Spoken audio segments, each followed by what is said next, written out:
estamos hablando básicamente de leche. Cuando hablamos de leche, mm, nos referimos a la leche de vaca. Sabéis que hay más animales que nos dan leche o que podemos obtener leche. Uno de ellos es la vaca, otros es la cabra, otros la oveja y básicamente en nuestra cultura serían estos tres animales de los cuales se obtiene la leche. ¿Conocéis alguno más que se pueda obtener leche?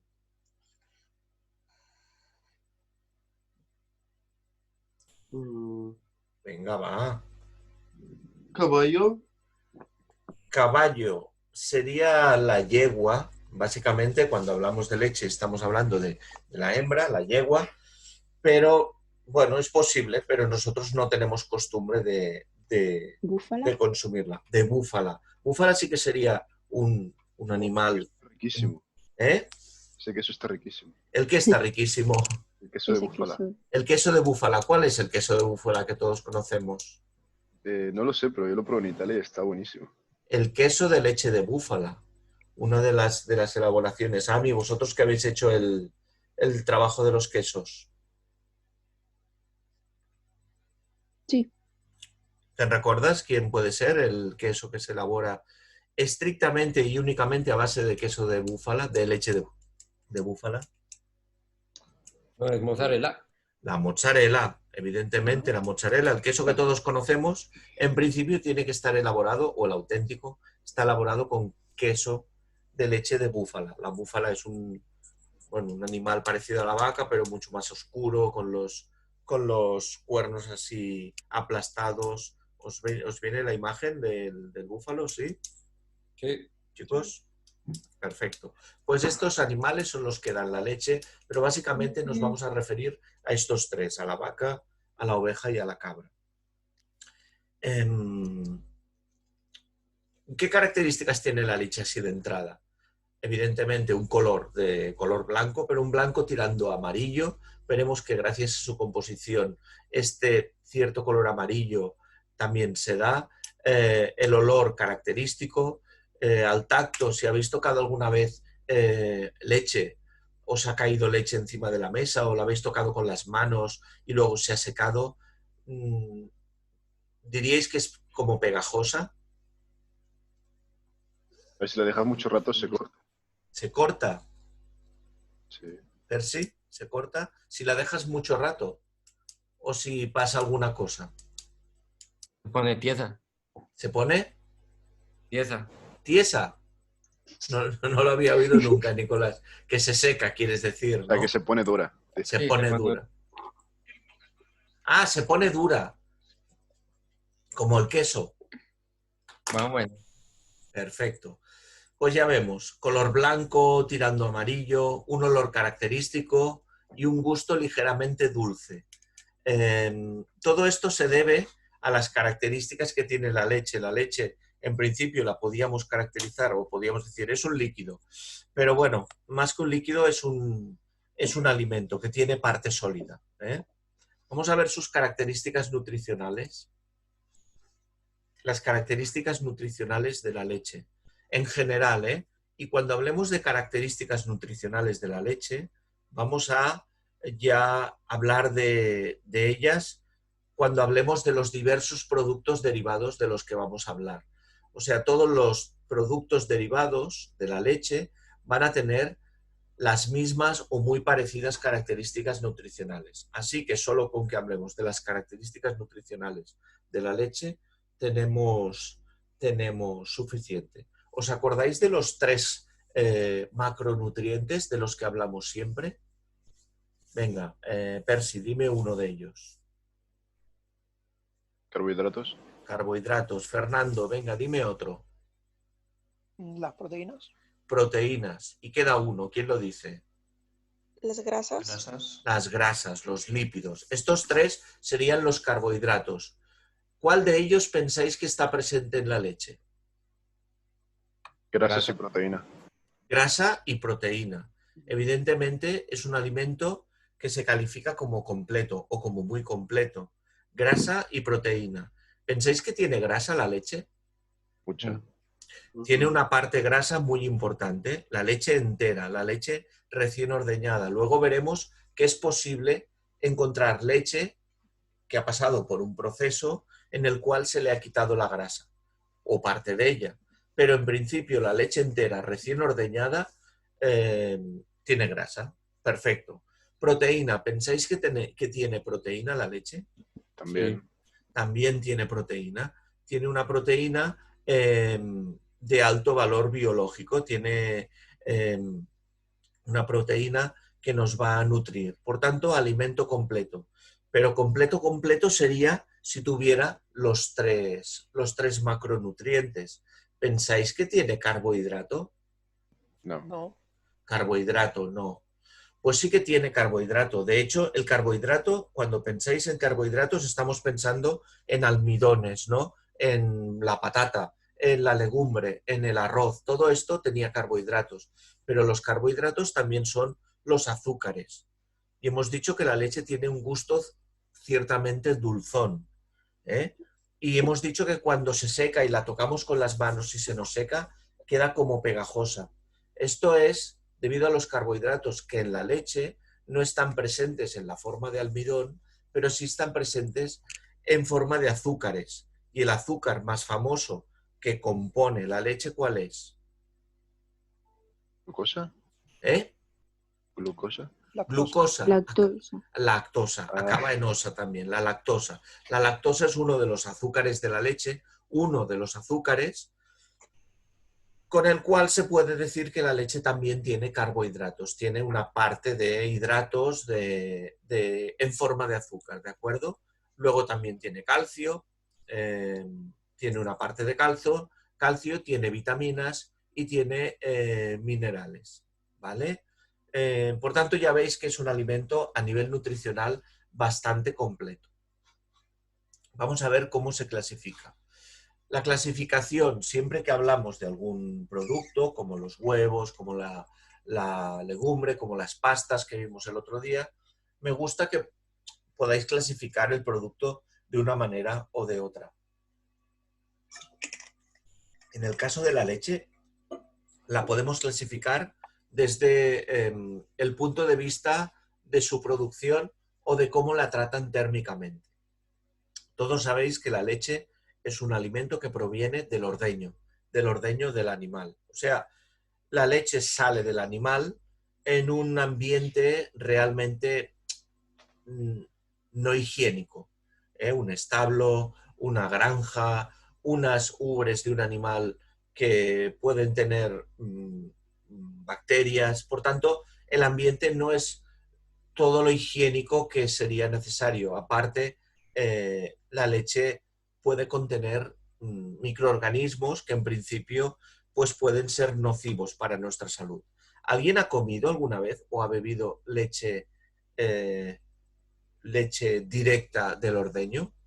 No, No. Sí, directa, pero directa no, hervida. pero sí. Leche directa no, pero seguro que ibais a decir que le habéis hecho algún tratamiento para Sí. poderla beber. Exactamente. Vale. Pues Previamente se ha desesterilizado, ¿no? ¿Está bien dicho la palabra?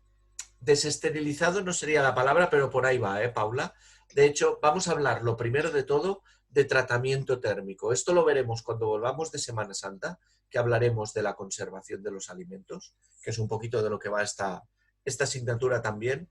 Veremos que una de las maneras de conservar un alimento o hacer que nos dure más tiempo es darle un tratamiento térmico. Un tratamiento térmico no significa más que calentarlo a una temperatura determinada y un tiempo determinado para matar microorganismos. ¿Os acordáis de la salmonela del huevo?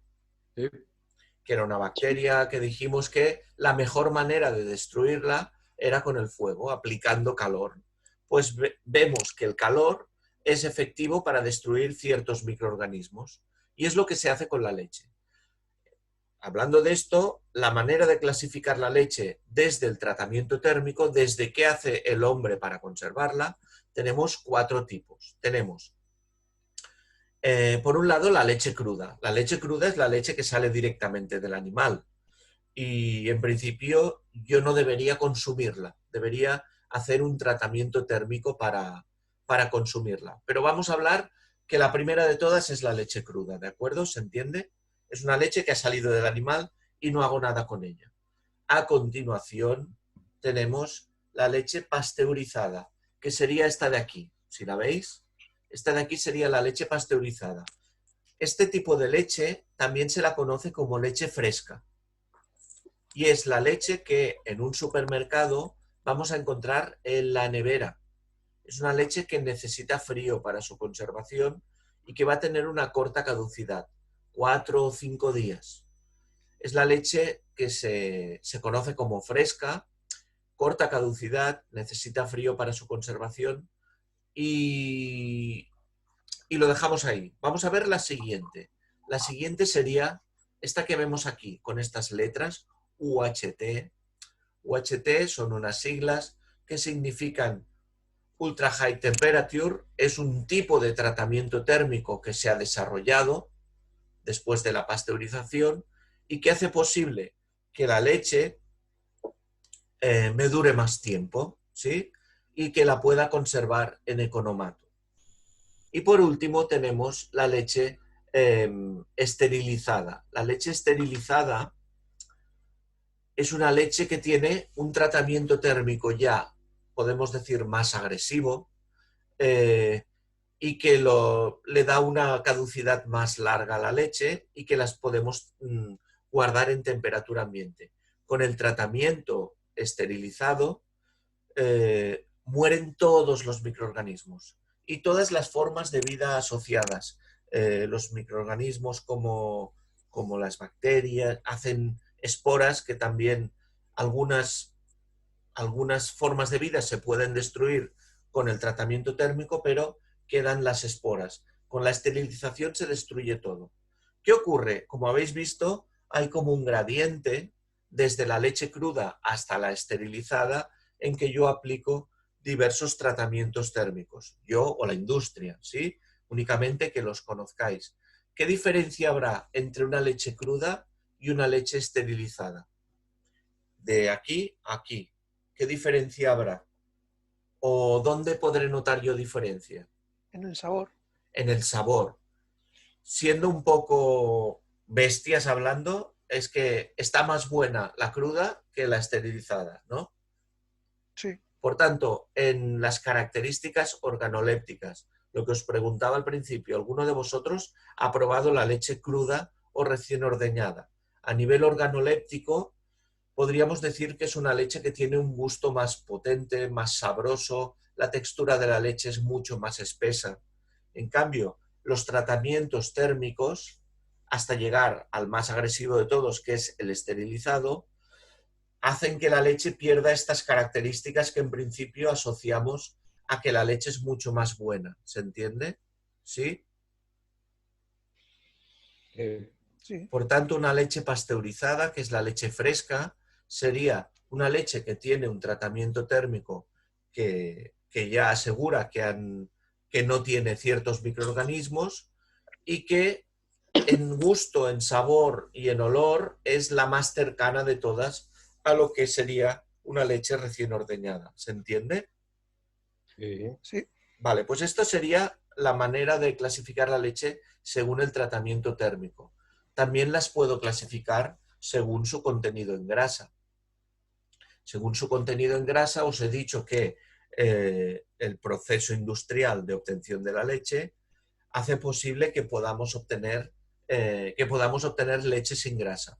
Mediante una serie de sistemas se consigue sacar la grasa de la leche, con lo cual obtenemos, por un lado, leche entera, que es la leche que tiene un 3,5% de grasa, 3,5%, la semidesnatada, que tendría un 1,5%, y la desnatada, que tiene un 0,2% de grasa.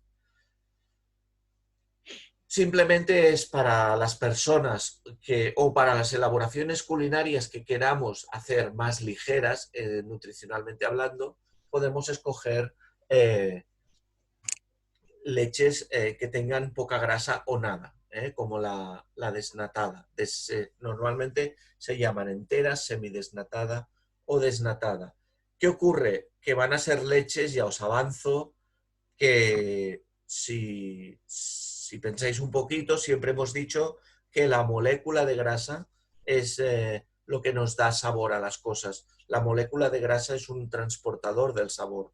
Por tanto, todos aquellos alimentos y elaboraciones culinarias que tienen su parte grasa van a ser más sápidas, más buenas, más potentes en gusto. Por tanto, una leche a la que le hemos sacado toda la grasa no va a tener tanta potencia y también no va a tener tanta textura. Una de las cosas que nos gusta de la leche es esa textura gruesa, al sacar la grasa, la leche desnatada, una de las características que tiene es como más líquida, más acuosa, ¿de acuerdo? Esto sería la leche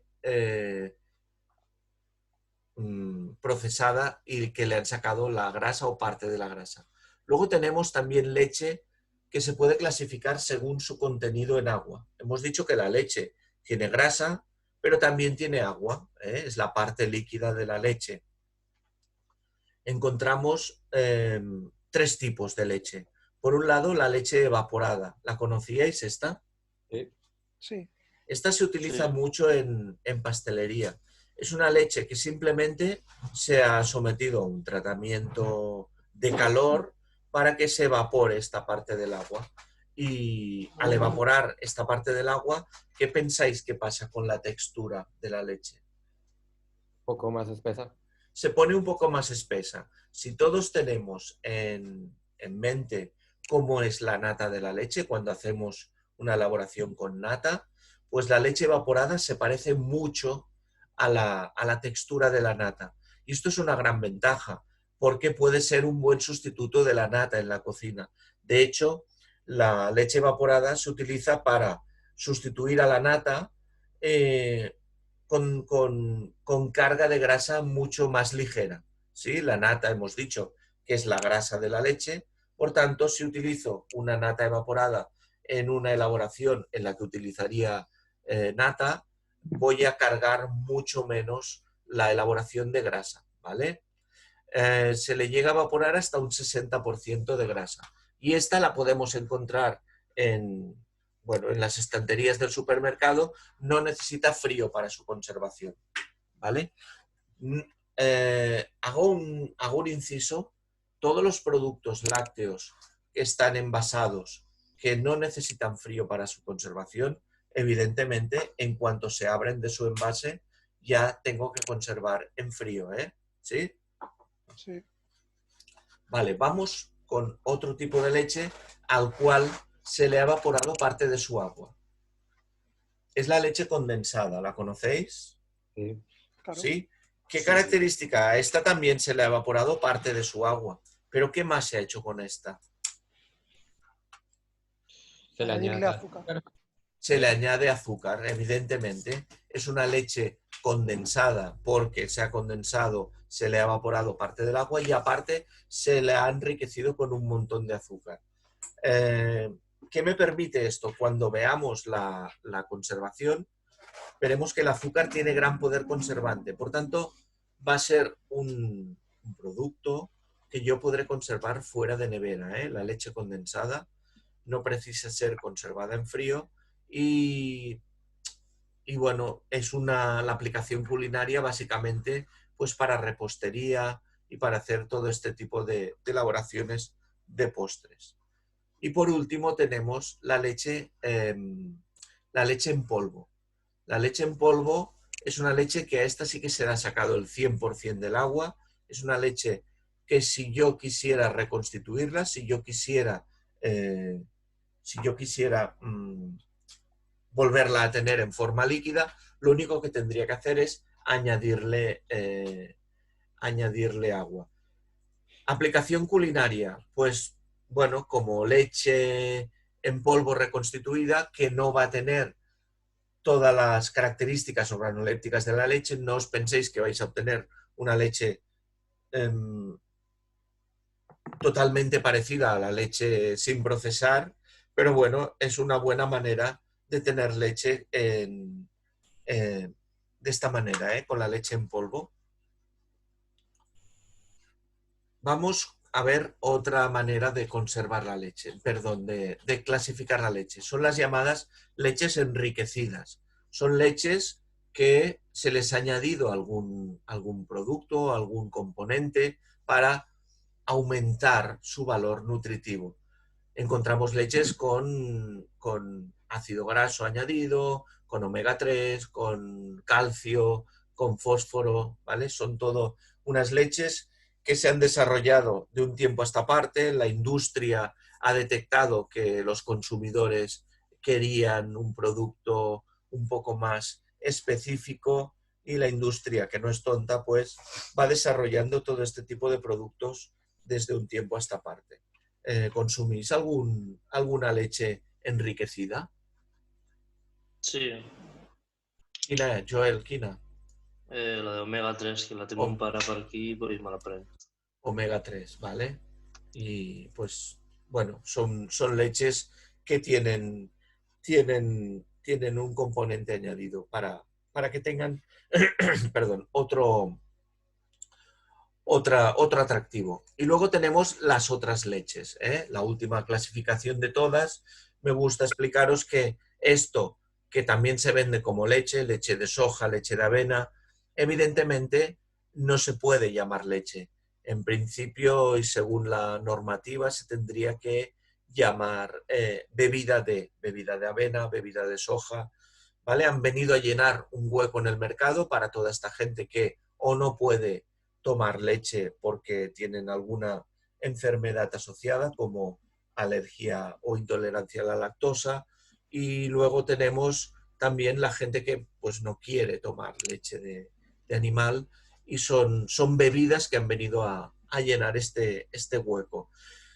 ¿Se comportan igual que la leche? Evidentemente no se van a comportar igual que la leche. Yo cuando hago una bechamel, que ya sabéis todos por Tere que es harina y mantequilla y leche añadida, que yo busco que espese gracias a la harina y gracias al comportamiento de la leche, todos los glóbulos, toda la proteína va a ayudar en esta textura final de la bechamel. La textura final de la bechamel no la voy a poder conseguir 100% con una soja, pero se podría asemejar. Incluso podría conseguir, sabéis todos, que en la escuela elaboramos lactonesa, ¿sí? Sí. ¿Os suena que hacemos como una mayonesa, pero en vez de utilizar leche, en vez de utilizar huevo, utilizamos leche?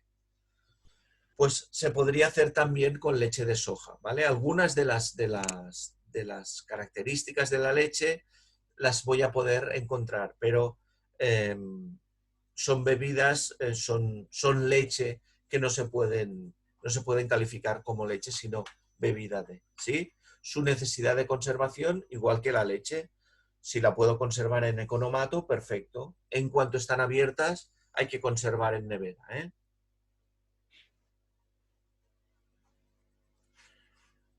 Vale, aplicación culinaria de la leche. Evidentemente, la leche y sus derivados pueden utilizarse en multitud de formas, no solo en repostería, que sería lo primero que pensaríamos. Como ya hemos dicho, ingrediente indispensable en bechamel, en las croquetas, evidentemente. Alguno de vosotros ya habéis hecho croquetas, ¿no, con Tere? ¿Sí? Sí. El puré de patatas también, un ingrediente bastante clásico del puré de patatas. ¿El qué? No, nada. Que me estaban dando arcadas solo en pensar en el puré de patata, que queda todo pastoso y... oh. ¿No os gusta el puré? No, A ver, el sí. de patatas no. El de patatas, mantequilla y leche, está buenísimo. Ya, pero es que yo lo único que he probado es el que está en sobre, que le metes agua y me Home, quedo pues, flipando. Àlex, fes-ne un puré ben bo. El puré de Robuchon. Tenéis que buscar en internet el puré de patatas de Joel Robuchon, ¿vale? Okay. Sí, buscarlo, ¿eh? ¿En qué más podemos utilizar la leche? Evidentemente, ya lo hemos dicho, lactonesa y ajonesa. Esto me aporta unas ventajas. Las ventajas pueden ser para la gente que no pueda comer huevo, ¿sí? puedo hacer, aprovechando la proteína de la leche, puedo hacer que el aceite y la parte acuosa de la leche emulsionen gracias a las proteínas y gracias a la leche, ¿vale? Por tanto, puedo elaborar lactonesa y ajonesa. También se puede utilizar para desalar. Algunos productos de salazón, como bacalao, como anchoas, se pueden sumergir en leche para eliminar parte de esta sal. También se puede utilizar para purificar. Algunos productos que son de sabor muy acre, muy fuerte, tipo vísceras, estoy pensando en riñones, en hígado, se suelen o siempre se han solido sumergir en leche para que el producto quede más dulce, más bueno. Evidentemente, para aligerar salsas y como medio de cocción, en vez de caldo, podemos utilizar en algunas elaboraciones culinarias la leche. Estoy hablando de elaboraciones saladas tipo la blanqueta de ternera o un lomo con leche. Hay algunas elaboraciones culinarias en las que se utiliza la leche como líquido de cocción. Y evidentemente, en postres, los pasteleros ya sabéis, pues venga, yo digo uno, arroz con leche. ¿Quién más dice otra? Panacota. Panacota, venga. ¿Quién ha sido? Ami. Venga, Leche frita. quiero ir a los pasteleros, ¿eh? Leche frita. ¿Qué más? Venga, un postre de aquí muy famoso. Flan. ¿Eh? El flan. El flan, perfecto. Y la crema Es catalana. la crema catalana, gracias. Y me queda uno o dos así bastante famosos. ¿No conocéis un pan duro que se aprovecha remojándolo en leche y que luego se fríe? Torrijas. Las torrijas, ¿vale? Pues todas estas elaboraciones que son clásicas de la pastelería clásica se elaboran con la leche, ¿vale? Venga, seguimos. No sé qué nos queda, pero... Ah, no, ya tengo el Pro ya. Me parece que no se va a cortar. Ayer me dieron el Pro del Zoom. Vale, seguimos.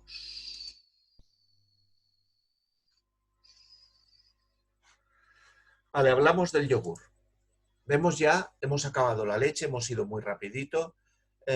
Normalmente en esta clase de lácteos, de lácticos, de productos lácteos, me gusta poner muchos vídeos. De hecho, es una clase que la hago en 2 o 3 días.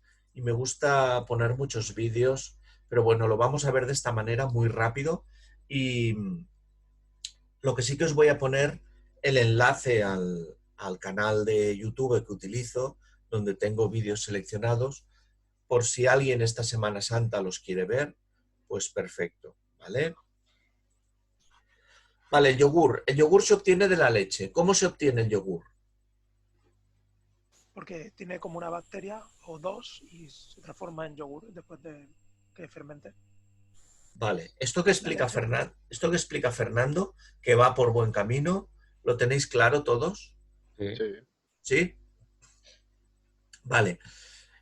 Pues es lo que dice Fernando, es un producto lácteo obtenido mediante la fermentación. Esto que os quede claro, ¿eh? Porque vamos a ver los diferentes productos que se obtienen de la leche y cada uno tiene una particularidad. La particularidad del yogur es que se obtiene mediante la fermentación.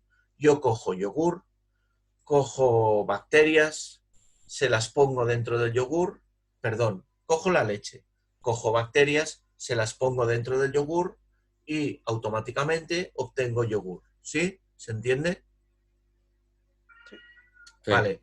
Básicamente sería así, pero tiene su particularidad. Vamos a verlo, ¿eh? Es un producto lácteo obtenido mediante la fermentación bacteriana de la leche. Si bien se puede emplear cualquier tipo de leche cuando hablamos de yogur, en la producción actual, como un tanto por ciento muy elevado, se utiliza predominantemente la leche de vaca. Vamos a hablar de la fermentación un momento. ¿Qué es la fermentación? La fermentación es un proceso natural, ¿eh? Que os quede claro que es natural, que no es industrial. La fermentación ha ocurrido siempre. Desde que hay bacterias, hay fermentación. gracias a la acción de las bacterias, un producto se transforma en otro diferente, ¿vale? Esto sería la fermentación. Además del yogur, ¿conocéis algún ejemplo de producto en el que intervenga la fermentación? El queso. ¿En la leche y quesos? En la leche, en los quesos también va a haber fermentación, sí. ¿Y en algún producto que no tenga que ver con la leche? ¿El alcohol? El pan. Cerveza. Pan, cerveza, alcohol, perfecto. Todos estos productos se elaboran mediante la fermentación o se obtienen a partir de la fermentación. Y la fermentación es un proceso natural, que lo vamos a encontrar en muchos productos, en muchas elaboraciones que hace el hombre desde siempre, ¿sí? Vamos a encontrar la fermentación. ¿Cómo funciona? Pues gracias a dos bacterias que en el caso del yogur, tomar nota, se llaman Streptococcus thermophilus y Lactobacillus bulgaricus. Claro. Vayas ¿Sí? nombres, ¿no? Vaya nombres, pues son nombres muy normales como Alex o como Nico, ¿no? Sí, claro. No, nombre y apellido, Streptococcus thermophilus y Lactobacillus bulgaricus. Estas dos bacterias son las responsables de hacer yogur, ¿sí? Para hacer el yogur son estas dos. De bacterias hay millones, hay infinidad de ellas. En el queso van a intervenir unas, en la fermentación del vino van a intervenir otras, en la cerveza van a intervenir otras. Las características del yogur, las bacterias características son estas dos, Streptococcus thermophilus, Lactobacillus bulgaricus. ¿Cómo funciona la fermentación? Se cogen estas bacterias y estas bacterias se meten dentro de la leche. Estas bacterias, en cuanto entran en la leche, lo que quieren es alimentarse y reproducirse. Imaginaros que en un vaso de leche yo pongo estas dos bacterias. ¿Qué van a hacer? Van a comenzar a alimentarse de una parte de la leche. ¿De qué parte de la leche se alimentan? Los que habéis estado en sala. De la grasa, ¿no? De la grasa. De los azúcares. De los azúcares. Básicamente se van a alimentar de los azúcares. Los que habéis estado en sala y os han explicado todo el tema del vino, habéis empezado a hablar ya de vino y de cerveza, ¿no? Sí, sí, sí. Sí, el alcohol de la cerveza y del vino se obtiene porque la bacteria se come los azúcares de la fruta, de la uva, ¿sí? Sí, Al sí. comer los azúcares de la uva, lo que hace la bacteria es transformarlos en alcohol. Pues en este caso, la bacteria del yogur lo que hace es comer los azúcares de la leche, la lactosa, ¿os acordáis? Se come la lactosa y la transforma en ácido láctico, ¿sí? Es por eso que el yogur, una de las características que tiene es que es ligeramente ácido. ¿Se entiende? Sí. Vale, ya tenemos nuestras bacterias que se están comiendo toda la lactosa. En este comerse la lactosa, aparte de ir comiendo, se van reproduciendo. Hemos empezado con 2, luego 4, luego 8 y van llenando el yogur de bacterias. ¿Qué ocurre? Que mientras van comiendo y van creando ácido láctico, el yogur también cambia de textura, pasa de una textura líquida, que era la leche, a una textura más espesa. Todo esto son características del yogur y se obtienen mediante la acción de las bacterias, ¿vale? Por tanto, ya veis, fácil, ¿no? El yogur, se coge leche, se pone a una temperatura determinada, porque a las bacterias les gusta estar cómodas, les gusta que haya comida, se la damos con la lactosa, y les gusta que haya una temperatura que les guste. Si pongo demasiado calor, se van a morir. Si pongo demasiado frío, van a permanecer inactivas. Por tanto, les tengo que dar una temperatura muy cercana a la del cuerpo humano, 38-40 grados, una temperatura en la que estén cómodas. Les tengo que dar alimento y a partir de ahí voy a poder conseguir yogur. ¿Pensáis que podríamos conseguir yogur en casa? Sí. Sí, yo lo ¿Sí? hice para el colegio. ¿Eh? Yo lo hice para el colegio hace mucho. Tú lo hiciste para el colegio. Sí. Vale, Nico, pero yo tengo un problema. Yo quiero hacer yogur en casa, pero no sé dónde ir a comprar las bacterias. Las coges de un yogur ya. Las cojo de un yogur. Ah, amigo. Si os dais cuenta, el yogur es de los pocos productos, o quizá el único, que cuando yo voy al supermercado está vivo. Tiene vida en su interior. El resto de productos no están vivos. Sí, pero el yogur se dice que es un alimento probiótico porque de alguna manera tiene vida en su interior. Las bacterias están vivas, están en una nevera, están ahí latentes, pero si yo cojo un yogur, lo pongo dentro de un litro de leche que yo he puesto a una temperatura determinada, esas bacterias que están dormidas dentro del yogur frío se van a activar. ¿Y qué van a encontrar? Van a encontrar todo un litro de leche para empezar a comer. Y poco a poco se van a ir reproduciendo y en pocas horas ese litro de leche que yo he mantenido a una temperatura adecuada y les he dado comida a las bacterias se va a transformar en un litro de yogur. ¿Se entiende? Sí. Vale, pues en el enlace a los vídeos vais a poder encontrar maneras de hacer yogur en casa, ¿eh? Hay gente que lo hace metiendo el litro de leche en el horno a una temperatura adecuada. El truco está en mantener esa temperatura durante las 8 horas que yo necesito para que las bacterias transformen mi litro de leche en el litro de yogur, ¿vale? El truco está en ese, en mantener esa temperatura. Y hay varias maneras de hacerlo, ¿vale? Necesidad de conservación del yogur, ya lo hemos dicho, en frío. Caducidad, pues normalmente va a tener una fecha de caducidad a partir de la cual yo no debería consumir el yogur. En principio no va a pasar nada porque consumamos un yogur pasados unos días, pero si hablamos ya de semanas o meses no sería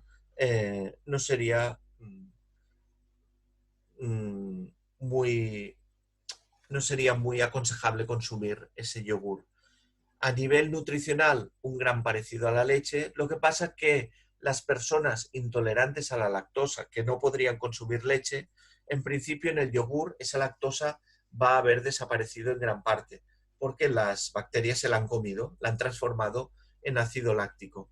Por tanto, podemos encontrar que gente intolerante a la lactosa de la leche en directo pueda consumir un yogur. ¿De acuerdo? Aplicaciones culinarias del yogur, pues un montón de ellas. Lo puedo utilizar para reemplazar en algunas recetas a la leche o a la nata, que es más rica en grasa. Puedo encontrar un yogur desnatado al que se le ha sacado la grasa, con una textura similar, con una acidez diferente.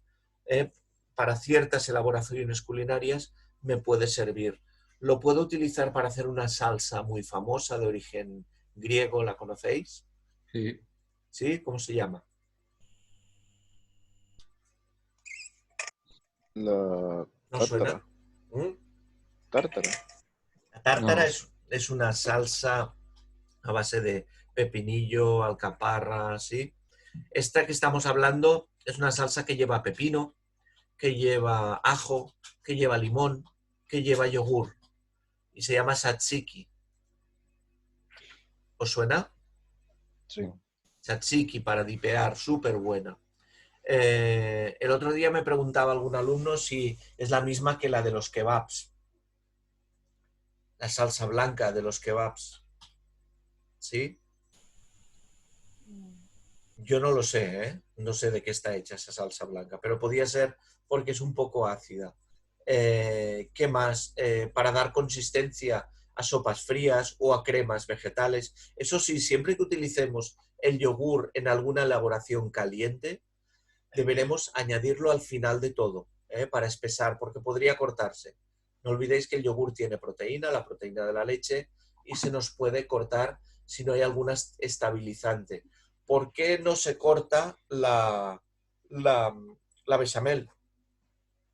Porque tiene un estabilizante que le ayuda a no cortarse, a que esas proteínas se desnaturalicen, que es la harina, ¿vale? En cambio, en el yogur, si no tengo ningún estabilizante que me ayude, si yo añado el yogur en una salsa que tiene que hervir, es posible que se corte, ¿vale? Por tanto, siempre tendré la precaución de añadir el yogur al final de la elaboración, cuando yo acabe la elaboración. Vale, pues esto es todo lo que os quería explicar del yogur. También lo podemos aplicar como adobo, Sobre todo en la cocina hindú se utiliza mucho el yogur como adobo de pollo, de carne, ¿sí? Para adobar, para marinar un pollo y luego cocinarlo. Y luego pues en el hummus también se puede utilizar. Y el lamné, que es una elaboración muy curiosa de la parte de Siria, que se elabora poniendo el yogur a colar en un paño y dejándolo un día en la nevera hasta que se le va todo el suero. Empezamos a ver ya que hay una parte de estas elaboraciones que es el suero. El suero es la parte acuosa del yogur y que la veremos también en el queso. Es el suero, es la parte acuosa. Pues se coge el yogur, se pone en un colador con un paño, un día en la nevera, y al cabo de un día vemos que ha colado todo el yogur. Y la parte que queda arriba es muy parecida al queso fresco en cuanto a textura, y se bolea y se conserva en aceite, como veis en la imagen. ¿Vale? Vamos a hablar de la mantequilla ahora. La mantequilla se elabora a partir de la leche, ¿sí? Igual que el yogur, pero como veis es un producto totalmente diferente. Yo aquí me he pasado un poco de listo y os he dicho que se obtiene a partir de la leche, pero no es del todo cierto. ¿A partir de qué se obtiene la mantequilla? De la nata. A partir de la nata. Por tanto, estoy saltándome un paso. De la leche obtendré la nata y de la nata obtendré la mantequilla. ¿Se entiende? Sí. Vale. ¿Cómo obtengo la mantequilla? Hemos dicho que el yogur se obtenía mediante la fermentación, ¿os acordáis? Sí. ¿Sí? ¿Y la mantequilla cómo la obtendré? Bueno, sí, montando nata, ¿no? De más. Montando nata. De hecho, la mantequilla se obtiene a partir del batido enérgico de la nata. Aquí no van a entrar a jugar ninguna bacteria, ningún fermento. Únicamente cojo nata y la bato. Os voy a pasar un vídeo muy rápido, un vídeo que dura 7 minutos. Es tiempo real, pero lo vamos a ver en un minuto para que os hagáis una idea de cómo funciona la obtención de la nata. ¿Vale? Los pasteleros, ¿os suena esto? Lo habéis hecho, ¿no? Sí, bueno, a mí me ha pasado alguna vez que me paso ¿Te ha montando pasado? nata. Vale. Pues esto que vemos aquí es una KitchenAid, una montadora. ¿Veis bien la imagen? Sí. Vale, perfecto. Esto es una montadora como la que podemos tener en pastelería, ¿eh? Una montadora de sobremesa en la que se ha puesto 1 litro de nata y empezamos a batir. ¿Vale? Vamos batiendo y como veis en la imagen, si podéis apreciar, esa nata se va espesando. A continuación ya vemos que está más espesa. Lo vamos viendo bien, ¿sí? Aquí obtendríamos ya en este punto, esta textura es la nata chantilly. Es la nata que está semi montada, a medio montar. Empieza a tener textura ya, únicamente por el batido, ¿eh? ¿Sí? Si yo continúo batiendo, voy a obtener una nata montada, ya apta para rellenar un brazo de gitano, para rellenar un pastel. Esta sería la nata típica que utilizamos. Pero ¿qué pasa si seguimos batiendo? Pues lo que le ha pasado a Fernando alguna vez, como nos decía. La nata, si yo me paso, si me olvido, ¡uy, la montadora que está montando! Obtenemos una nata que ya no es apta para utilizar en pastelería. Se me ha pasado. Y llega un momento en que la fase acuosa vuelve a poner la nata líquida, como veis aquí, ¿eh? Vemos que la nata se está volviendo a poner líquida. ¿Vale? Si yo sigo montando, todavía está más líquida. Como veis, ha hecho como una curva. Ha llegado a montar y ahora vuelve a separarse. Está otra vez líquida. Pero si sigo montando, batido enérgico, voy a conseguir que esa lo que era nata, que ya empieza a ser mantequilla, se empieza a formar como unos grumos. Estos grumos se van a reunir todos en una bola, en una pelota. Os recuerdo que este vídeo es a velocidad real. O sea, esto está ocurriendo en 7 minutos. En 5 o 6 minutos voy a tener esa pelota de grasa, porque lo que se está juntando ahora, lo que estoy consiguiendo, es que se separe la parte acuosa de la parte grasa.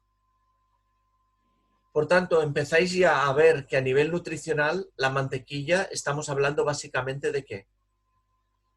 De grasa. De grasa, ¿eh? Grasa y proteína, pero toda la parte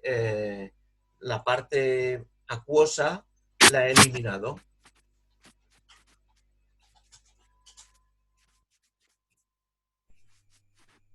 ¿Vale? Ahora lo único que tengo que hacer es recoger esa grasa y separarle de la parte acuosa.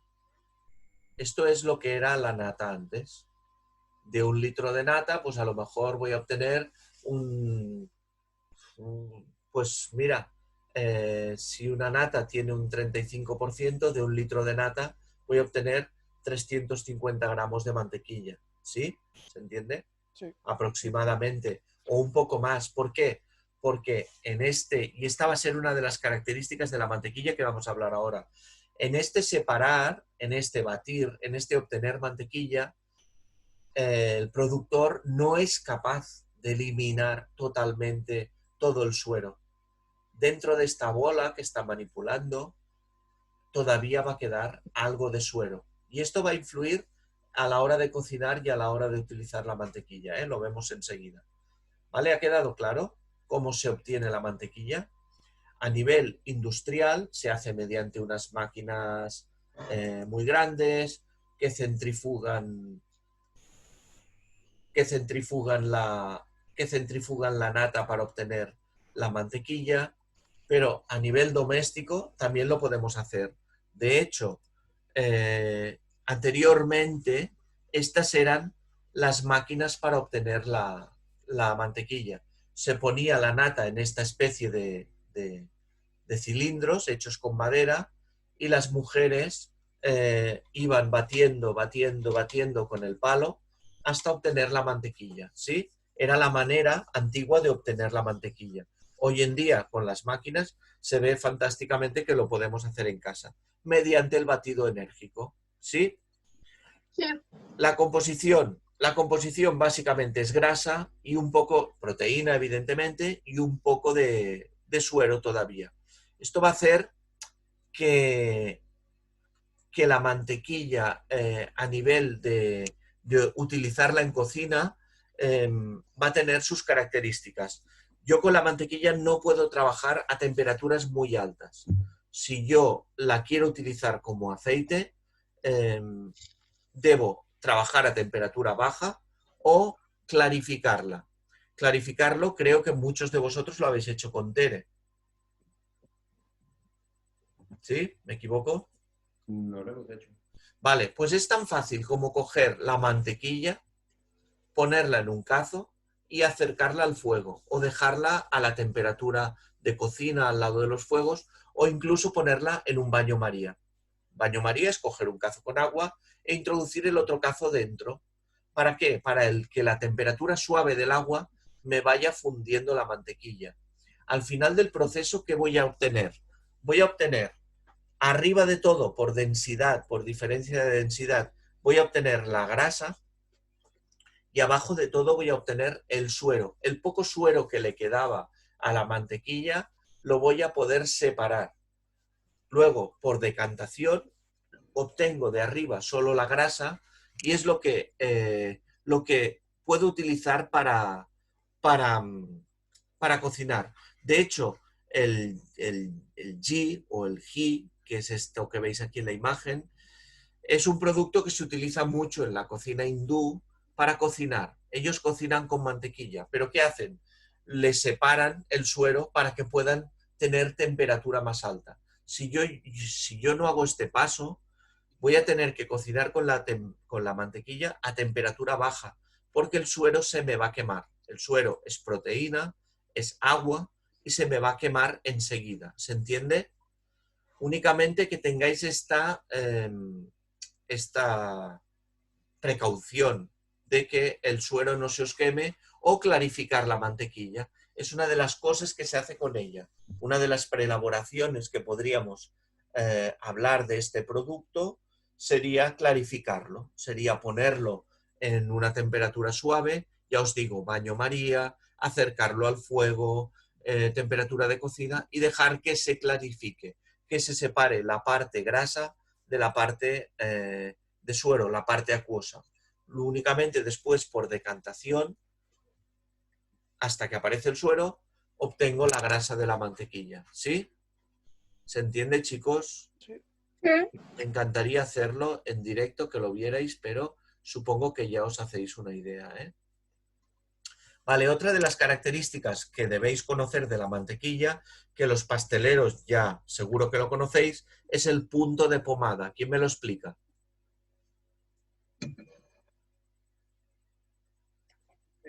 Perdón. El punto de pomada. Pasteleros. ¿Sí?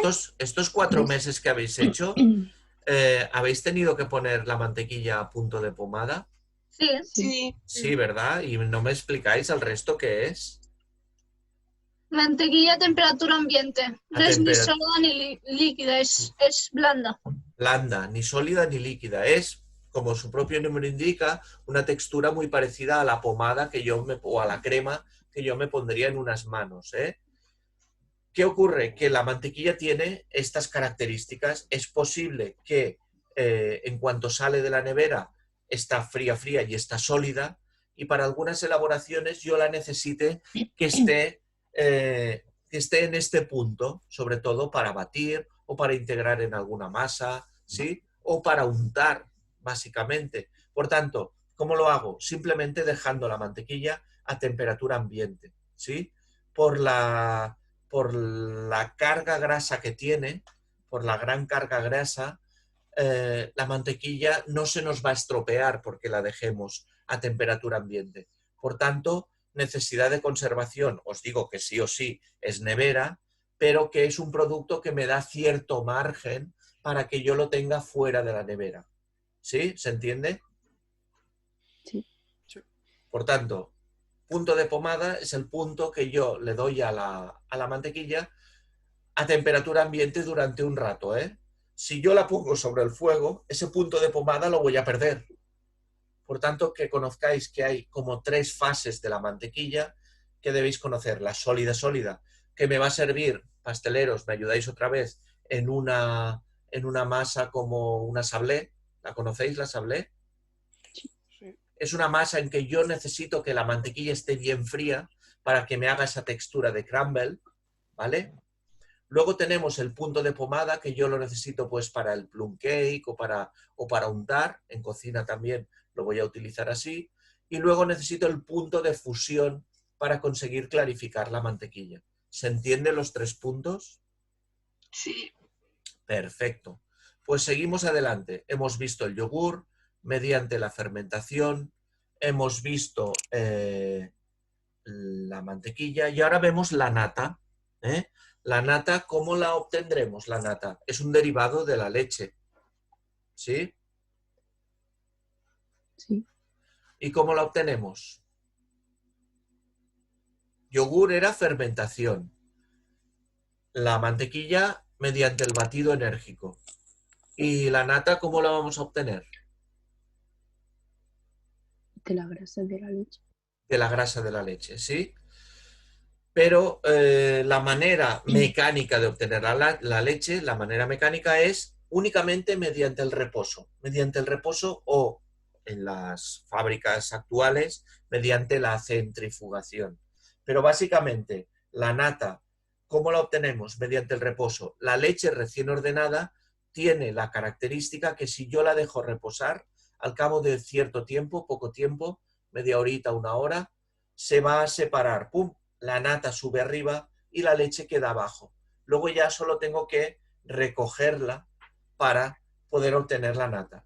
¿vale? Por tanto, si os preguntan en algún cuestionario o en algún examen cómo se obtiene la nata, es mediante el reposo de la leche recién ordeñada, ¿de acuerdo? Particularidades de la nata. Evidentemente, me va a ayudar un montón en las elaboraciones culinarias. Me va a ayudar un montón. Pero básicamente voy a tener dos tipos de nata que debo conocer. Hay varios tipos, pero básicamente debo conocer dos tipos de nata. Hemos dicho que la nata es la parte grasa de la leche, ¿sí? Pero esta grasa puede variar. La cantidad de grasa puede variar. Y esto va a dar origen a dos tipos de nata. Una de ellas es la nata de cocina, que se llama. Es la nata ligera. Nata de cocina, nata ligera, nata para cocinar, que esta tiene en torno al 18% de grasa. 18%. Es una nata que, como dice la palabra, es más ligera, tiene menos carga grasa y me va a ayudar a dar textura en cocina a ciertas salsas, a ciertos preparados, pero con una carga de grasa inferior. En cambio, tenemos otro tipo de nata en el cual la grasa, la presencia grasa es muy superior y está en torno al 36%. Esta es la que se llama nata de montar y es la nata adecuada para conseguir la mantequilla que he visto antes o la nata montada que he visto antes o la nata chantilly, ¿vale? Este tanto por ciento de grasa va a hacer posible que yo la pueda montar. Por tanto, pregunta, ¿puedo cocinar con una nata del 36%? Sí, claro. Sí. Evidentemente, puedo incluirla en una salsa, lo único que me va a aportar más cantidad de grasa. Y la otra pregunta es, ¿puedo montar con una nata del 18%? No. No. No, o me va a costar mucho, no voy a conseguir el producto que yo estoy buscando al montar nata, que es una nata montada. Me va a costar mucho o no voy a poder hacerlo. Por tanto, ya veis que la aplicación culinaria va a depender de una nata o de otra. Luego tenemos otro tipo de natas que ya entra un poquito la fermentación. Hay natas fermentadas o acidificadas que me dan productos como la crema fresca o la crème fraîche. ¿Habéis oído hablar de ella? Sí. ¿Vale? Originariamente era un producto que se producía simplemente dejando reposar la nata con el calor y habían bacterias que colonizaban esa nata y de alguna manera hacían un híbrido entre el yogur y entre la nata, con lo cual se obtiene un producto parecido al yogur en su gusto, ácido, pero con las características de textura muy parecidas a la nata, o sea, muy líquidas, ¿sí? Sería la crema fraiche, la crème fraîche, una crema ácida. Luego encontramos la crema agria, ¿habéis oído hablar? O la sour cream. Sí, claro. ¿Vale? Sí. Es una crema también acidificada que se utiliza mucho en elaboraciones culinarias.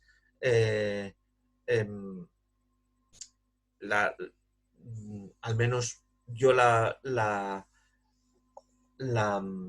relaciono bastante con la cocina Tex-Mex, con la cocina de Sudamérica, la crema agria, ¿sí?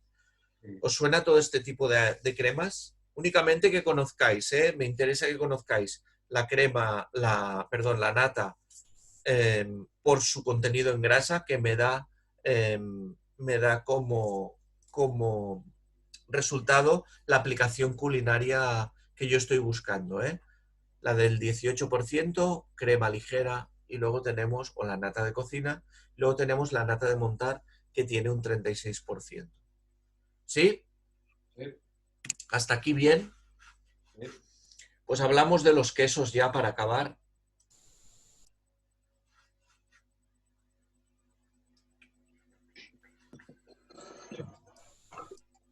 Por cierto, he probado de hacer un risotto y me ha quedado muy rico, me han dicho mi familia. ¿Sí? ¿Y cómo lo has hecho, Alex? Primero le puse mantequilla, ¿Sí? luego cebolla, dejé que se hiciera la cebolla un poquito, le puse el arroz y luego le puse un poquito de vino y luego le puse un poquito de caldo, le puse casi 2 litros de caldo. ¿2 litros para cuánto arroz? 4 personas. 4 personas que eran, ¿qué? 400 gramos. Sí, Vale, pues estamos hablando de casi entre 4 y 5 partes de volumen de líquido por arroz, ¿eh? sí, y me quedó muy rico. Molt bé, ¿no? ¿Y al final no le pusiste el mantecato? Le puse parmesano. ¿Y eso cómo se llamaba técnicamente cuando hacíamos un risotto?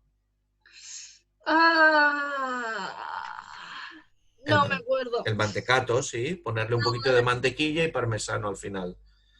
Y el primer paso, chicos, que ha hecho Alex, ¿alguien se acuerda cuando pone el arroz en el aceite?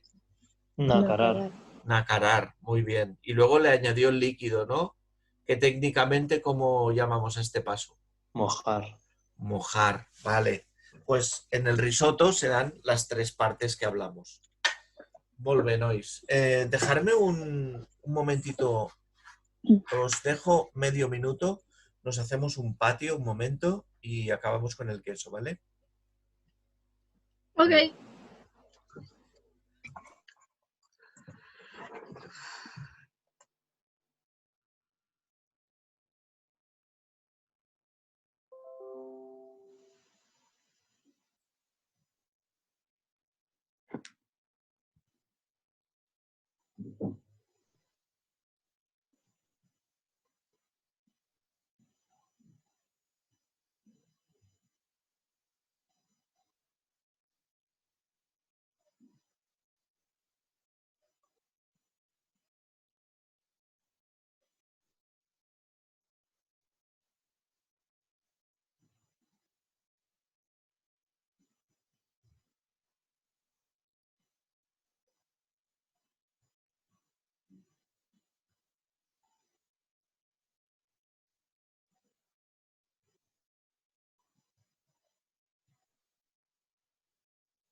Hola, chicos. Hola. Hola. Hola. Vale, veo que está... es que no tenía abierta la pantalla y veo que está Astrid. Hola. Veo a Max, que no lo había visto. Hola. Hola. Y veo a Fabián. Fabián. Fabián, ponte el audio, porfa. Hola. Hola, Fabi. ¿Pudiste hacer el cuestionario que me dijiste que tenías pendiente? Sí, ahora lo hago.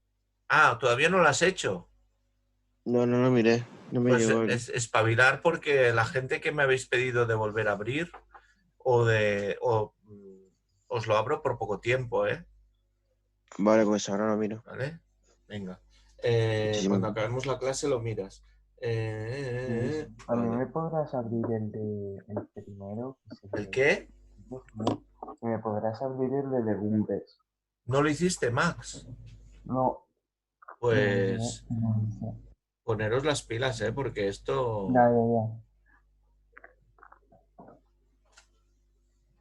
Vale, te lo abriré un día y ya está, ¿eh? Vale, y luego cuando acabe la clase ya lo... Astrid, hola, ¿te puedes poner el audio un momento? Astrid. ¿Sí? Hola, Astrid, buenos días. Buenos días. ¿Tú tienes pendiente hacer los cuestionarios todavía? Yo diría que no, solo me falta el último, el de las pastas. El de las pastas. Has hecho los otros dos, vale, perfecto. Pues ya está. Max, Fabián y Astrid, que habéis llegado tarde a clase. ¿Habéis podido seguir la clase bien? Sí. O sea, Vale. no del todo bien, pero sí. Vale, de todas maneras tendréis los vídeos como siempre colgados para que podáis revisar la clase, ¿eh? Vale. Y el PDF de lácteos que os lo abriré ahora, después. El de pastas me olvidé, a mí me avisó de que no lo había abierto y lo abrí enseguida, ¿eh? Chicos, ya lo tenéis, el de las pastas. Vale. Venga, 1, 2, 3, 6, 7, 8, 9, 19, 15, 16, 17, vale. 6, 1, 2, 3, 4, 5, 6, 8. Venga, seguimos. Os comparto la pantalla.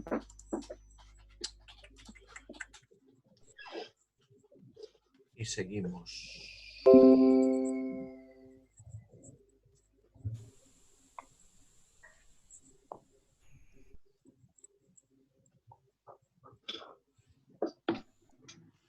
Vale, el queso. Hemos visto, recapitulando, que el yogur se obtiene a partir de la leche mediante la fermentación.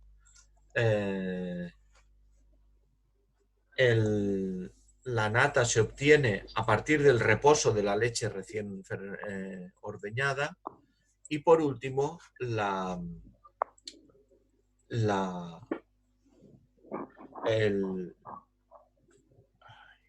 mantequilla se obtiene a partir del batido enérgico de la nata. Vamos a ver el queso. ¿El queso cómo se obtiene? ¿O qué es el queso? ¿Alguien me podría decir de qué la es? leche, ¿no? ¿Es qué? Leche fermentada. Leche fermentada, vale, sí, te lo compro. ¿Alguien más puede aportar algo del queso? ¿Qué os parece? També s'ha de separar del suero. Se ha de separar del suero. Aquí tenemos ya algo nuevo. Tenemos que... También está el queso curado, ¿no? El queso curado. Este es otro concepto, ¿sí? Estamos hablando, por un lado, de cómo se obtiene el queso y Percy me dice queso curado, que esto me da a entender que hay diferentes clases de queso, ¿no? Quizás. Sí. Vale. Pues vamos a ver estas dos partes. Primero vemos cómo se obtiene y luego vemos las diferentes clases de queso. El queso, como ya podéis entender, es una presentación en sólido de la leche, podríamos decir así, ¿no? Más o menos sólida. Es un alimento sólido que se obtiene por un proceso en el cual, por un lado, como dice Ami, se fermenta la leche, encontramos aquí un producto muy parecido al yogur, pero es que aparte se hace otra cosa, se separa el suero de la leche. Hemos dicho que la leche se compone de diversos elementos. Por una parte tiene grasa, por otra parte tiene proteínas, por otra tiene la lactosa, pero lo que sí que tiene son dos partes bien diferenciadas, la parte líquida y la parte sólida. La parte líquida sería el suero, la parte acuosa, y la parte sólida sería pues todo el calcio, las grasas, todo esto sería la parte sólida. Por tanto, tenemos que conseguir separar estas dos partes. Así como en la nata yo separaba leche de grasa, de la leche tengo que separar la parte acuosa de la parte sólida. Y esto se hace mediante el cuajo. El cuajo es un elemento que hace que se consiga separar la parte sólida de la parte acuosa. De alguna manera, ¿habéis oído hablar alguna vez de la expresión, uy, se ha cortado la leche? Sí. ¿Sí? ¿Habéis visto alguna vez una leche cortada? O es más, ¿habéis hecho alguna vez la prueba de coger un vaso de leche y echar unas gotas de zumo de limón dentro? No. ¿Sí? No, pero podéis imaginar qué ocurre. Se corta. Si alguien quiere hacer la prueba, en casa tenéis leche, en casa tenéis limón, cogéis un vaso de leche, poquita porque se va a estropear, le echáis unas gotas de zumo de limón, removéis y al cabo de 2 minutos mirad qué ha pasado. Veréis que en la parte de abajo del vaso hay toda una parte sólida, todavía con agua, pero una parte sólida, y en la parte de arriba hay una parte blanquecina, casi transparente, que es como agua, ¿sí? De hecho, el limón, el ácido del limón, lo que ha hecho ha sido cortar la leche. Ese cortar la leche, técnicamente hablando, es que las proteínas se desnaturalizan y se agrupan todas formando una parte sólida, ¿sí? Esta sería un poco la explicación. El cuajo. El cuajo es un elemento parecido al zumo de limón, parecido, que lo que hace es conseguir que la leche se corte, se separe, ¿sí? ¿De dónde se obtiene el cuajo? El cuajo se obtiene a nivel industrial del estómago de los animales pequeños rumiantes, de los animales que comen leche. Si os fijáis, los animales que comen leche, los terneros, llega un momento en que dejan de tomar leche, ¿sí? Y pasan a comer ¿qué?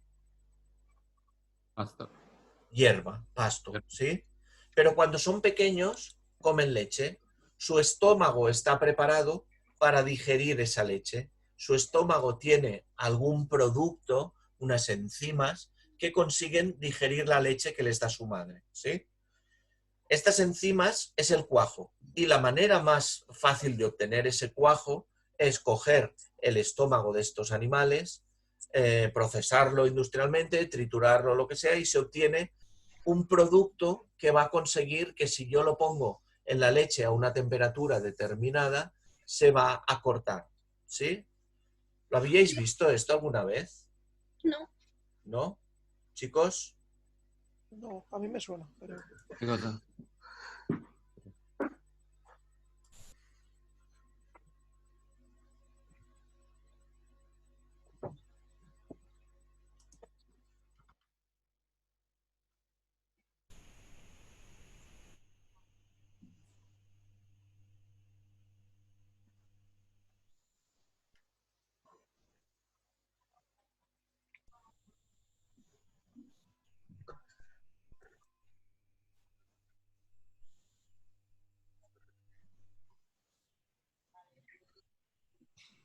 Vale, esto que veis aquí es leche que la están poniendo a una temperatura determinada, ¿eh? Una leche que la están poniendo a una temperatura determinada. A continuación, esto que tiene aquí en la mano es el cuajo, es un líquido. Y este cuajo, ¿me oís bien, chicos? Sí. Este cuajo es el que va a introducir es el que va a introducir en la leche que está a una temperatura determinada, ¿vale? La introduce y os acordáis que en el yogur os he dicho que el tema de la fermentación y de obtener el yogur tarda unas 8 horas. Sí. Sí, pues el cuajo va a actuar en 20 minutos. Todos estos miles de litros de leche que hay aquí dentro, en 20 minutos van a estar cuajados. A continuación, cuando se cuajan, ¿lo veis ya la textura que toma? La textura que toma es muy parecida a la del yogur y lo que hay que empezar a hacer es cortar mediante unos aparatos que van a hacer que se obtenga ya la parte sólida, ¿sí? Esa parte sólida, ¿la veis aquí? ¿Sí? ¿Se ve bien? Es la que hay que separar del suero. Una vez que se ha cortado, han pasado esos 20 minutos, ya tenemos lo que va a ser nuestro queso. Ahora le quitan el suero, se separa el suero de la leche, el suero de la parte sólida y se pone la parte sólida en moldes. ¿Lo vemos aquí? En moldes. Y estos moldes, voy un poquito rápido, se prensan. Esto es una prensadora, ¿vale? Ponen las prensas. ¿Por qué? Porque hay que quitar toda la parte acuosa que se pueda. Una vez se prensa, el queso se lleva, lo quitan de la prensa. Este queso tiene un día, chicos. Este queso se ha cuajado hace un rato, se ha prensado y tiene un día, ¿vale? Se lleva a un proceso de salado que en algunos quesos se hace aplicando sal en la corteza y en otros quesos se hace, como en caso de este, bañando el queso en una solución de agua y sal. Este salado es para ayudar en la maduración del queso, para que se forme la corteza. Y una vez que se ha salado, se lleva a la bodega. Y en la bodega va a estar el tiempo necesario, ¿sí? Sería este queso que vemos aquí, sería el queso que nos hablaba Percy, creo que ha sido Nico, del queso curado, ¿vale? Sé que hemos ido muy rápido, pero quería que vierais un poquito el proceso. ¿Se ha visto bien? Sí. Sí, os hacéis un poquito a la idea. Vale. Sí. Pues ya hemos visto qué es el cuajo. El cuajo nos ayuda a separar la parte sólida de la parte líquida y la parte sólida es la que voy a utilizar yo para hacer el queso. A partir de aquí, como vemos aquí en el Power, las etapas de la producción y vemos las clases de queso. Esta etapa que hemos visto del cuajado y de la separación del suero y de la parte sólida se va a dar en todas las clases de quesos, en todas. A partir de aquí, de lo que hagamos a partir de esta fase, si lo salamos de una manera, si le añadimos unos fermentos, si lo curamos, si no lo curamos, van a dar paso a la multitud de quesos que conocemos, ¿sí? Pero las primeras fases son comunes a todos los quesos, ¿sí? ¿Se entiende? También va a depender de la clase de queso que obtengamos al final, el tipo de leche que estemos utilizando, vaca, oveja o cabra, y el pasto que haya comido esa vaca. ¿Pensáis que la leche de una vaca esto da igual? Sea una vaca de Galicia o una vaca del País Vasco. No. ¿No? ¿Y pensáis que va a ser igual la leche de una vaca de Cataluña o de la región de Emilia-Romagna en Italia? No. Evidentemente que no. Una de las características o por organolépticas del queso parmesano, por ejemplo, es que los pastos que comen esas vacas son diferentes o tienen unas características determinadas. Es por eso que la leche tiene ese gusto. Y es por eso que el queso tiene ese gusto tan característico, ¿vale? Por tanto, ya veis que a partir de un camino inicial bastante similar en todos los quesos, a partir de un momento, ¡pum!, van a salir multitud de elaboraciones diferentes, ¿sí? Vamos a ver clases de queso. Yo os he puesto 4 clasificaciones, 4. Hay muchas maneras de clasificar el queso, pero básicamente vamos a encontrar 4, que debéis conocer sus características. Por un lado encontramos los quesos frescos. Estos quesos frescos, si os acordáis de la elaboración que hemos dicho, están al principio de todo de la elaboración. ¿Os acordáis aquel queso que se ha visto, que os he dicho que tenía un día? Que estaba al inicio de su proceso. Este queso va a tener un día, es un queso fresco. ¿Qué pensáis? ¿Que va a tener mucha agua o poca agua? Mucho. Lo han prensado, pero todavía va a tener agua porque no se ha secado, no se ha curado. Por tanto, está al inicio de su proceso y va a tener mucha agua. En detrimento, va a tener mucha grasa o poca grasa. Bueno, menos. Menos grasa que un sí, queso curado. Evidentemente, como tiene mucha agua, tiene poca grasa. Ese queso, conforme vaya avanzando el tiempo, se va a curar, va a perder agua porque se evapora y va a ganar en grasa, ¿sí? Por tanto, característica de los quesos frescos: mucha agua, poca grasa. ¿Qué pensáis en cuanto a su conservación? ¿Necesita nevera o no necesita nevera? Sí. Necesita nevera sí o sí. Y por último, la fecha de caducidad va a ser corta. Son quesos que enseguida se estropean.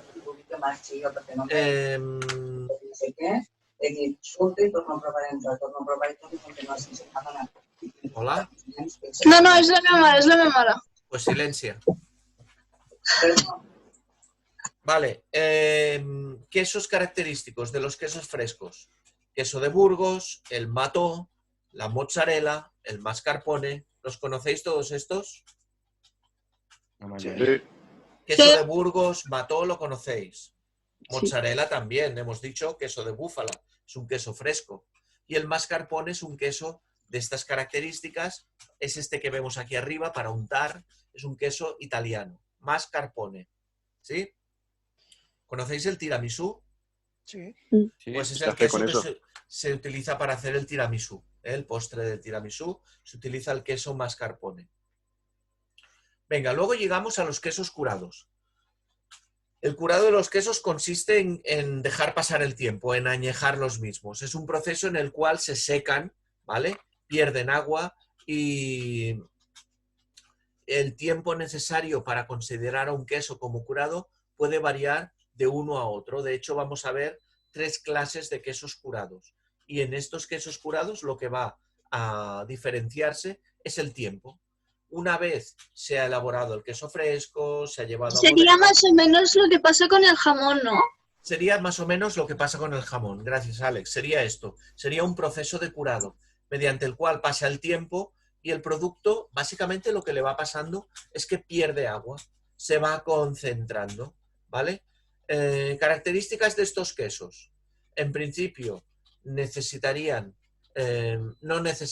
nevera para su conservación. Son quesos que son mucho más grasos que los quesos frescos y en principio el tiempo de obtención es más largo. En cuanto a características organolépticas, ¿qué pensáis? ¿Que son más potentes de sabor o menos que los quesos frescos? Mucho más. Más potentes, ¿eh? Son quesos que gustativamente son quesos más potentes. Y vamos a encontrar dentro de los quesos curados como 3 gamas: los quesos tiernos, los quesos semicurados y los quesos curados. Estos 3 van a ir de menos tiempo a más tiempo. Van a ir de menos potencia de sabor a más potencia de sabor. Van a ir de menos contenido graso a más contenido graso. ¿Se entiende? Sí. Vale, pues estos serían los quesos curados. Y dentro de los curados encuentro el tierno, el semicurado y el curado. Luego encuentro los quesos cremosos. ¡Oh, qué rico! El queso cremoso, de antes de los quesos curados, evidentemente, voy a encontrar ejemplos como el queso manchego, que todos conocemos, el queso ¿La parmesano. Filadelfia también es un queso? ¿El qué? ¿La Filadelfia? Sí, ¿También es un queso? el Filadelfia lo encontraríamos dentro de los quesos frescos, ¿eh? Es un queso que tiene un queso de untar que tiene mucha agua. De este, el ejemplo que tendríamos sería el queso manchego y el queso parmesano, por ejemplo, ¿eh? El Gouda también. ¿Conocéis el Gouda? No. Sí. Algunas. Sí. Vale. Y luego tenemos los quesos cremosos. El queso cremoso se elabora de una manera determinada y la característica principal que tiene es que, a diferencia de los quesos curados, que conforme pasa el tiempo se van poniendo más sólidos, los quesos cremosos tienen una manera de elaborarse en el cual se van licuando por dentro conforme pasan los días, ¿vale? Empiezan en un estado sólido y conforme pasan los días se van quedando líquidos por dentro y también ganan en potencia de sabor, ¿eh? Algunos de estos quesos conocidos o que debéis conocer es el camembert, el brie y en nuestro país la torta del casar, que es este de aquí que veis aquí abajo a la derecha. ¿Alguien lo ha probado alguna vez? No. Sí. Sí, son quesos casi de untar, ¿eh? Son quesos que yo puedo quitar la corteza superior y podría untar dentro porque es un queso que su estado es así, es como semilíquido, ¿vale? Estos serían los quesos cremosos. Y por último, vemos los quesos azules. Los quesos azules también tienen una particularidad, que es que se elaboran introduciendo un moho. Un moho es un hongo, un cultivo, ¿vale? Es el penicillium y se añade al queso durante su elaboración. ¿Qué va a hacer este moho? Este hongo va a colonizar el queso desde dentro y, combinado con la manera de elaborarlo y con la manera de curarlo, este moho le va a dar al queso unas características que hacen que se pueda englobar todo este tipo de quesos dentro del grupo de los quesos azules. Su sabor característico de todos, un sabor fuerte, un sabor picante, una textura untuosa, ¿sí? Un sabor salado, ¿vale? Y algunos de estos quesos que debéis conocer son, en España, ¿alguien me dice alguno de ellos? Cabrales. El Cabrales, sí. Cabrales. ¿De la zona de qué? ¿Qué zona española? La zona Cantabria, en Asturias, ¿eh? En Francia, ¿alguien me dice alguno? Roquefort. El Roquefort, perfecto. En Italia, ¿alguno? Venga, va, que se está poniendo difícil Gorgonzola. la cosa. Gorgonzola. ¿Os suena el gorgonzola? Sí. Es un queso azul súper bueno, buenísimo. A mí es de los que más me gustan. Y luego tenemos en Inglaterra, ¿algunos se os ocurre? ¿Conocéis alguno? Yo, uno que se llama Sheffield o algo así. ¿Se llama qué? ¿Se llama? Sheffield o algo, Sí, algo así. sí, No sé. sí, del condado de Sheffield Sheffield. Blue. Sí. Pero luego hay uno muy famoso, que seguro que lo tenéis oído, de un libro que leíais cuando erais pequeño, de una rata. ¿No? ¿Leíais Jerónimo? No. Sí, yo sí. Ah, venga, Stilton. Alex, Stilton. ¿Lo conocéis o no? Sí. Vale, La pues verdad que no. no Ni idea, la conocéis, verdad. Los libros, básicamente. no conocéis a Jerónimo Stilton. Sí, tío. Ah, sí. Sí, sí, pero el queso no, a Jerónimo sí. Vale, pues el Stilton es este queso que veis aquí arriba a la derecha, que también es muy bueno, es muy típico de Inglaterra, ¿eh? Es un queso azul. Y con esto hemos acabado los quesos, chicos. ¿Alguna pregunta? ¿Hola? No. No. ¿Se entiende la elaboración de los diferentes productos derivados de la leche? Sí. Sí. Sí, se ha entendido, ¿no? Yo creo que ha sido una clase un poco densa. Ahora lo que me gustaría es que estos días, sobre todo en el tema de la leche, os miréis el PDF, que es un poco larguito, os miréis los vídeos asociados, que creo que hay alguno interesante, y que si estuviéramos con las clases normales me gusta verlos con vosotros y comentarlos. y más que nada que le dediquéis un poco de tiempo extra a este tema de los lácteos, porque es interesante. En pastelería también, los que sigáis por el camino de la pastelería os va a servir mucho y nada, esperar que hayáis podido aprovechar esta